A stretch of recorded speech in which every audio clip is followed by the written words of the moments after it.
हमारे महाराज जी ने आध्यात्मिक एवं भौतिक उन्नति के लिए 3 प्रमुख मंत्र बताए। वो हैं सुंदरकांड का पाठ, हनुमान चालीसा का पाठ एवं राम नाम का जाप। इन तीनों या किसी एक विधि को जीवन में सतत करना चाहिए। यदि हम उच्च विचारों के साथ सादा जीवन जीते हैं तब भी प्रारब्ध भोग की बुरी दशा आ जाती है। या इस भौतिक जीवन में किसी दुष्कर कार्य या लक्ष्य की पूर्ति करने के लिए हमें क्या करना चाहिए। ये कार्य या लक्ष्य दैहिक, दैविक या भौतिक कुछ भी हो सकते हैं। हनुमानगढ़ नैनीताल में हनुमान जी की विशाल मूर्ति का निर्माण हो रहा था।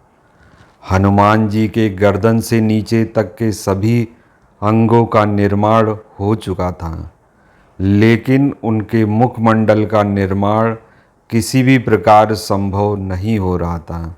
बनाने वाला कारीगर यथाशक्ति परिश्रम कर निराश हो गया। इससे अच्छा कारीगर मिलना वहाँ असंभव था। इस परिस्थिति में मूर्ति के आगे कपड़ा डालकर निर्माण कार्य रोकना पड़ा, क्योंकि इसके आगे कोई उपाय शेष नहीं था। सभी भक्तगण काफ़ी निराश हो गए।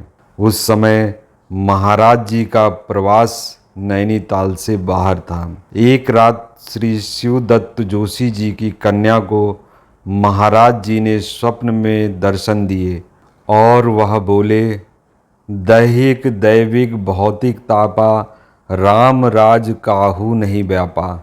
इस संपुट से अखंड रामायण का पाठ करो और असंख्य राम नाम लिखकर गारे में मिलाओ।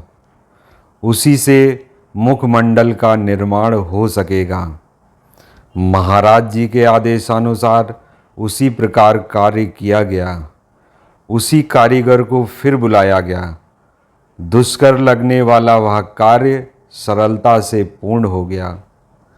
सभी बातों का सारांश यह है कि हम सदाचारी रहते हुए श्री हनुमान जी महाराज की शरणागत होकर इस प्रकार गुहार लगाएं तो निश्चित रूप से कार्य की सफलता हो जाती है। एक भक्त का बहुत ही अच्छा प्रश्न है कि जब हम रोग से ग्रस्त होते हैं तो क्या सुंदरकांड का पाठ कर सकते हैं, हनुमान चालीसा का पाठ कर सकते हैं।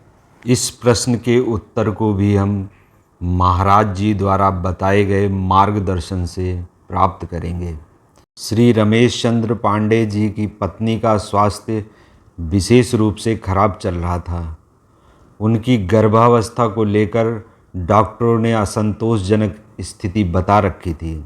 इस परिवार की ऐसी चिंताग्रस्त स्थिति में एक दिन महाराज जी स्वतः उनके घर आ गए और इस संबंध में बिना किसी के पूछे ही महाराज जी ने उनकी पत्नी से कहा, घबरा मत, सब ठीक हो जाएगा। नित्य प्रातःकाल अपने पति और सास के पैर छूना और सुंदरकांड का पाठ करना। यदि स्नान ना कर पाए तो भी पाठ अवश्य करना। इस निराशाजनक स्थिति से बचने का कोई उपचार नहीं था। उनकी पत्नी ने महाराज जी के आदेशों का पालन किया। समय आने पर प्रसव स्वाभाविक रूप से हुआ और किसी प्रकार की विपत्ति का सामना नहीं करना पड़ा। डॉक्टरों की समस्त धारणाएं भ्रामक सिद्ध हुई। किसी विपरीत परिस्थिति में हमें महाराज जी द्वारा बताए गए इन दोनों मार्गदर्शन का अपने जीवन में अनुसरण करना चाहिए। मिलते हैं अगले एपिसोड में। जय श्री राम, जय महाराज जी।